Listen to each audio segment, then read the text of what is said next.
To ప్రమోదన్ kitchen channel. వాళ్ళని తయారు చేయబోయే రెసిపీ కాఫీ అండి, ఇన్స్టెంట్ కాఫీ. దీని తయారీ విధానం ముందుగా నేను ఒక కప్పు తీసుకొని దానిలో బ్రూ అనేది వేసుకోవడం అనేది జరిగింది. ఇదిగోండి షుగర్ వేసుకున్నాను. 1 టేబుల్ స్పూన్ వాటర్ అనేది యాడ్ చేసుకోవాలి. ఓకేనండి. ఇప్పుడు ఫ్రాతర్ ఆన్ చేసుకొని ఇదిగోండి ఆ విధంగా బీట్ చేసుకోవాలి.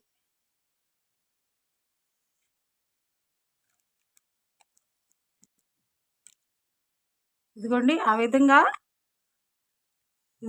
విధంగా చేసుకోవాలి. చూడండి బబుల్స్ అవన్నీ వస్తాయి. ఈ విధంగా ఫ్రాతర్తో చేసుకుంటే మంచి స్మెల్ వచ్చేటువంటి కాఫీ రెడీ అవుతుందండి. ఇప్పుడు దీనిలో పాలు పోసుకుంటాను. ఇదిగోండి మరిగే పాలు తీసుకొని పాలు పోసుకుంటున్నాను.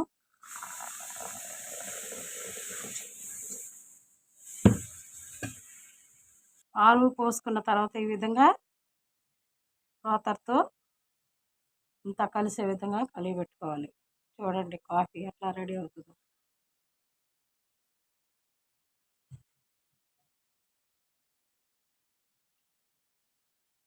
వేడి పొగలు కక్కేటువంటి ఇన్స్టెంట్ కాఫీ రెడీ. ఫ్రాతీ కాఫీ అండి, చాలా టేస్ట్గా ఉంటుంది. మీరు కూడా ఈ విధంగా చేసుకోండి. ఇదిగోండి ఈ విధంగా చేసుకోండి, టేస్ట్ చాలా బాగుంటుంది. వీడియో నచ్చితే లైక్ చేయండి, షేర్ చేయండి, సబ్స్క్రైబ్ చేయండి.